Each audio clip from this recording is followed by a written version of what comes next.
Aloha and welcome, everyone. Thank you to our second Engaging with UPR. Today is a special day. It's the State of Human Rights in the Union.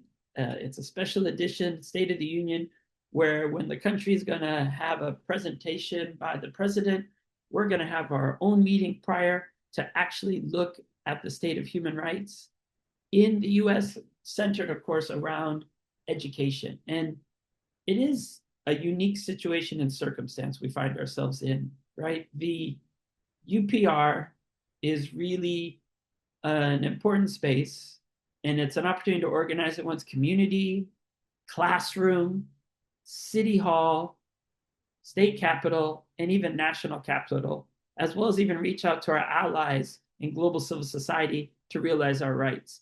And right now, as we discussed earlier, this is the fourth cycle of the UPR. It's underway, and the United States should be reviewed like all other nations.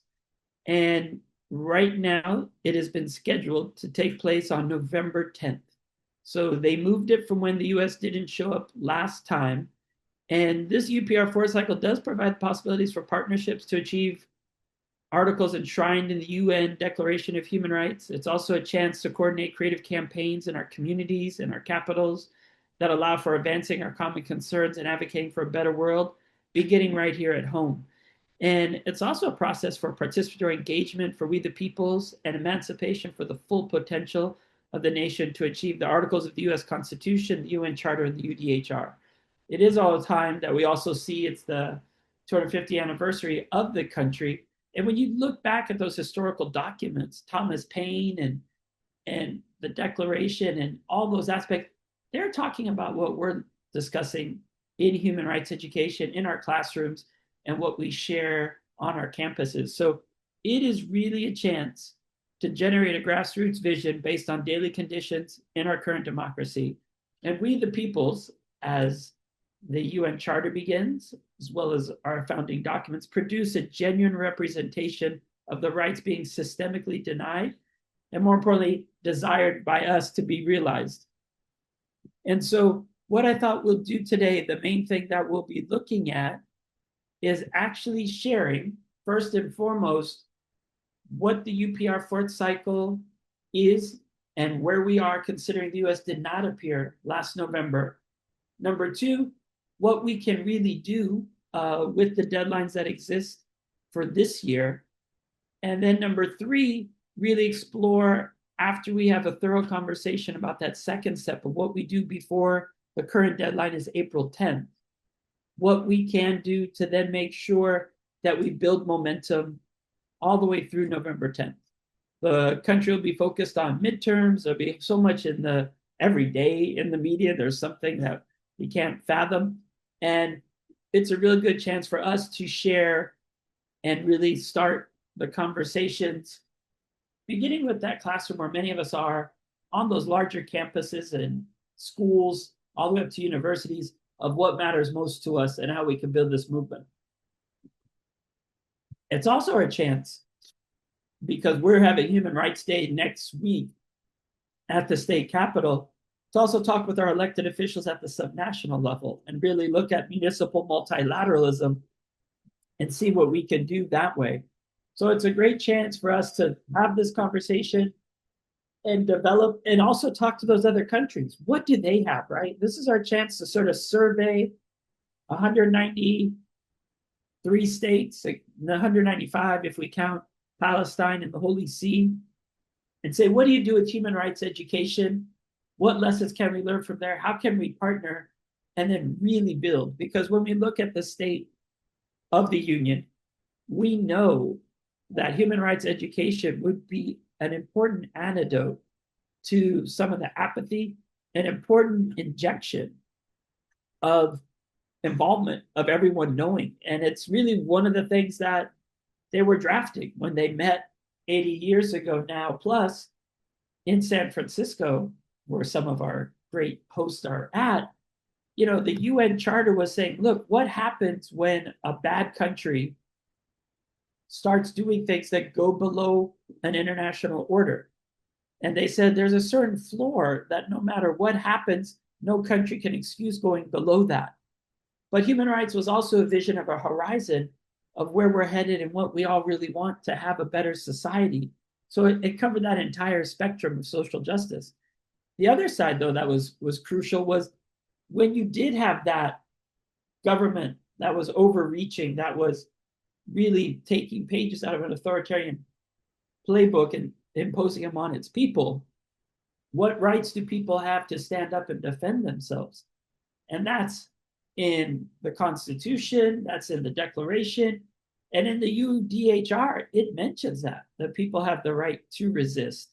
And so while today in Washington, D.C., they might talk about a miracle on ice with the hockey team, I would say the true miracle on ice was from our colleagues in Minnesota on what they did to stand up for human rights and to exercise all the rights in the UDHR and make them applicable to defend. And that's the other side, that is San Francisco's spirit was also about solidarity, that while people have all these rights and they should exercise them, until their lives are improved, everyone around the world has a duty that if they see human rights obligation, if they see human rights violations taking place, they have in a way that moral obligation to do something.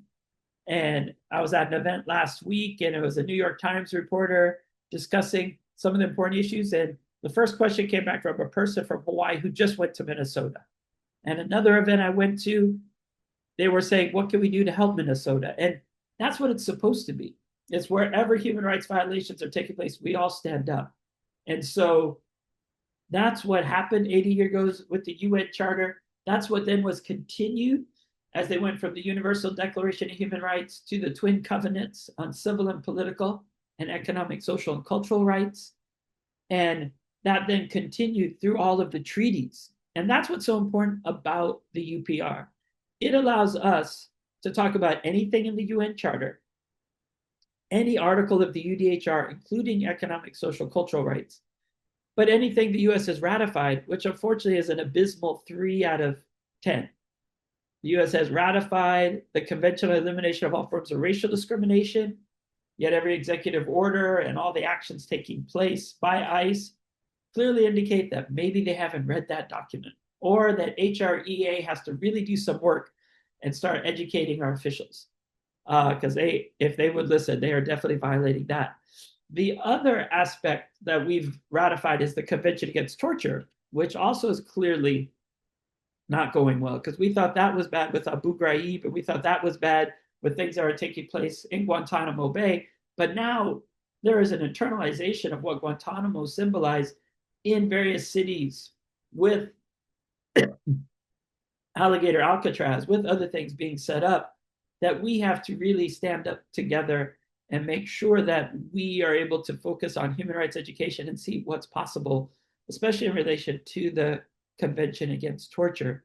And the last one we've ratified is actually the ICCPR, the Covenant on Civil and Political Rights, which we see a direct assault, unfortunately, every day by ICE, by this administration, multiple times to silence our evening TV shows, to challenge journalists and degrade them, and that's just the freedom of the press aspect, which of course is a vital element.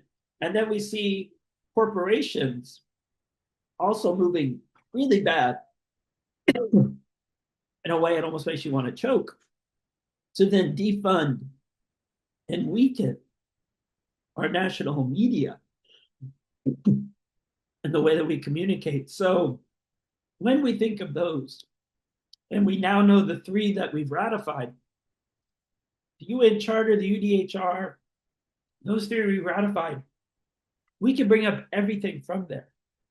But the other opportunity we really have is the Human Rights Council. And the Human Rights Council began yesterday. So it's a great time to have our UPR conversation. It opened yesterday. The Secretary General spoke and made very important speeches about the state of the United States without mentioning the US. Volker was even more. Volker Turk, the High Commissioner for Human Rights, also made very important statements without specifically naming. But then today and tomorrow, they'll actually talk about the human rights situation in the country. Anything they mention by the High Commissioner for Human Rights can be used in our UPR as well. So we can take anything the Human Rights Council does, anything the special procedures do as well. There are 46 special procedures. All of those rapporteurs, independent experts, and working groups are people that we can contact and share our information and give them an update. So it's a great opportunity to also educate people, because if we talk to people and said, do you know about the special rapporteurs? They would probably be like, what's a rapporteur? It's a fancy French word for reporter, of course, but these people are also very valuable. We've seen when the special rapporteur on water made statements about the US in the past. It's also a chance for us to dust off those old reports that were written about housing, that were written about water, that were written about important issues in our country, and see what those recommendations are, and see how close we are to actually realizing them, or if we've been moving in the wrong direction. So there's really a lot that we can do. And then, unfortunately, something you don't want to talk about or even admit, but the last two areas that can be brought up, the UN specialized agencies, programs, and funds. Oh, good gracious, we need to really, really talk to them, because what's happening in our country is something we thought that we had gotten rid of or eliminated. But we see measles outbreaks, so we need to, and we've withdrawn from the World Health Organization.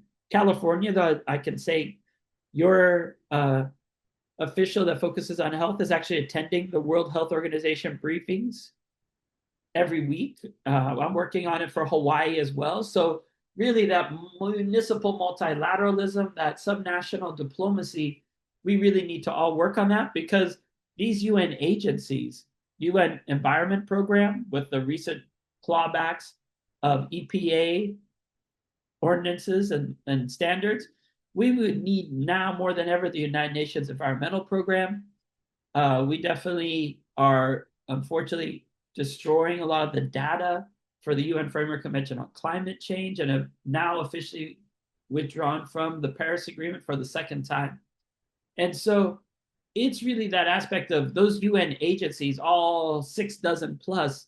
It's a great chance for us to see what they're doing and connect. UNESCO World Cultural Heritage Sites, many of us have those.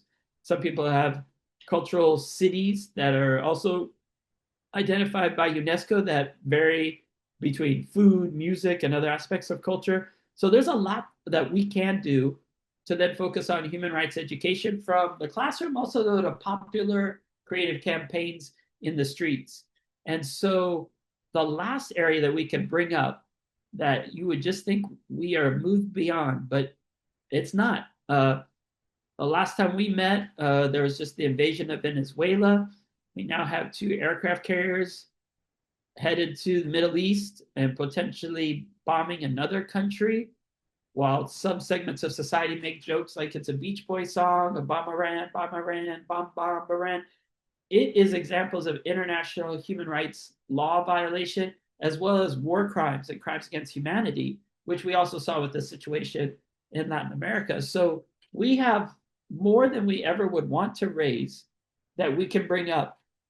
And there's a lot that we can do. And I think that's the great aspect of human rights of HRE USA, right? Is we know all these international instruments, but it's very hard to share them in a way that people would want to get deeper involved. But the UPR is our chance to be able to talk to everybody, to ask everybody, and to really look at human rights education in a new way that includes everybody. And so I would say the UPR is a intensive initiative launching on the birth of the UDHR to really realize results for November 10th of 2026. And there's a lot that we can do, because after that, the formal adoption happens. So we would then have up until 2027 to be bringing some of these issues forward to the Human Rights Council, such as the countries like Marshall Island that are raising theirs now. So it's a lot of possibilities. And it's also a chance, which I appreciate, is learning from each other of even state by state, where are we at with human rights education? We can make a scorecard. We can also find the best practice of human rights education in each state and see if we can replicate it, if we can realize rights in our communities, and if we can also scale it up to see what's possible. So Very excited to be together to describe the State of the Union special edition human rights episode, and for us to have a conversation today on where we're going. I'll share briefly one more aspect, and that is April 10th is the deadline for the UPR cycle for the review that'll take place in November of this year. The UN High Commissioner for Human Rights, well, we met with their office in January because I was there for the UPR of Australia. And what they shared and said was anyone who submitted a report can update the report. But they definitely don't want to be overwhelmed because last time they had 155. So what I would suggest and what would be great to share today as we go forward is getting a hold of everyone that did submit with human rights education as a theme, reaching out to them, and then contacting them from March 10th to April 10th to say, let's have a couple webinars where we talk, and we already have some scheduled. What can we do together to really synthesize and strategize about human rights education, and then submit an updated version that they then could utilize at the UN. But that also allows us to build on the hard work that everybody did last time when it was submitted, right? And then think about throughout the summer, what are we going to do and how can we do actions with that new document? Because there's a couple of things that we can do. Number one, we can organize voluntary local reviews around SDG 4, work with our mayors, work with our governors, and say, hey, between now, April 10th, and then see where we're at on Earth Day, kick it up even more and spread it broader, and then share at the high-level political forum that'll take place in New York in July, right before the World Cup final.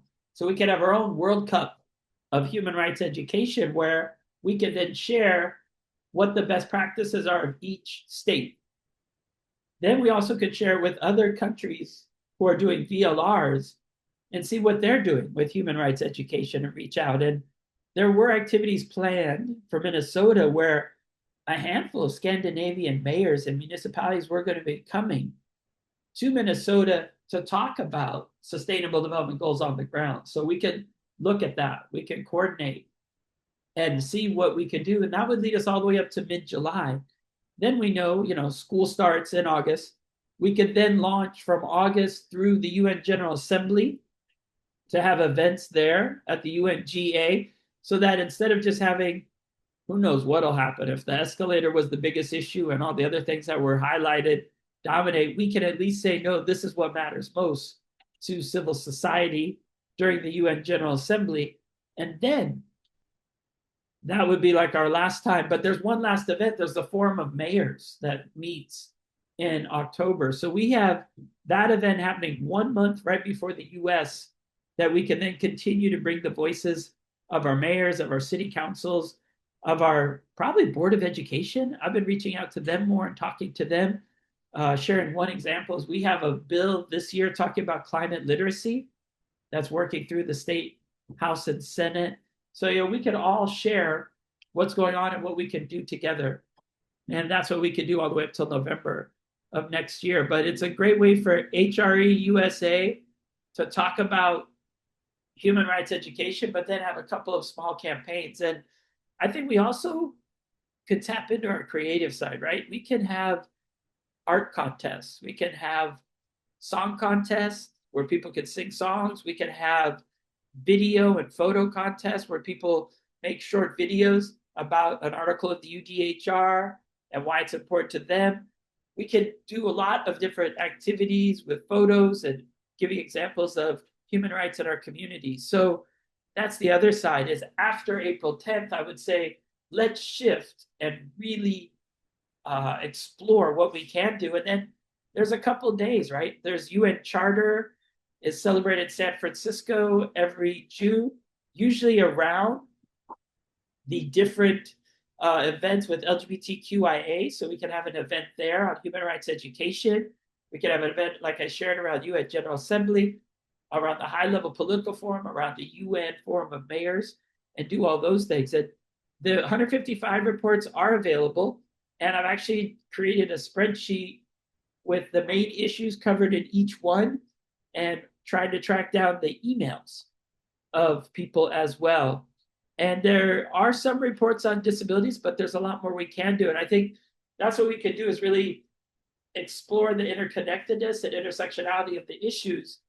And when we can say we're producing this report to summarize and synthesize, but also strategize the next steps from the UPR with updates, because January alone and February provided more information and human rights violations than you had care to wish on anyone in an entire term, let alone 2 months.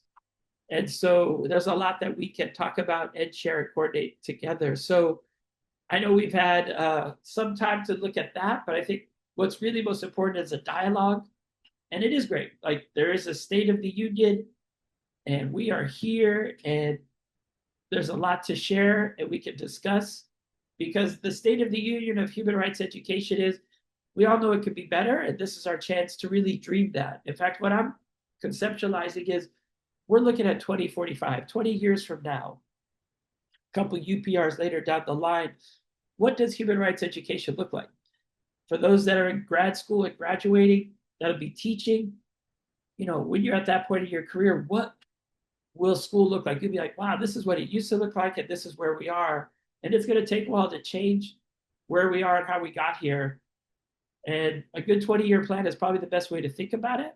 But this now is the 1 year. What can we do to plant the seeds for that? And then let that grow together. So I will stop there and very much look forward to the conversation to see what we could do.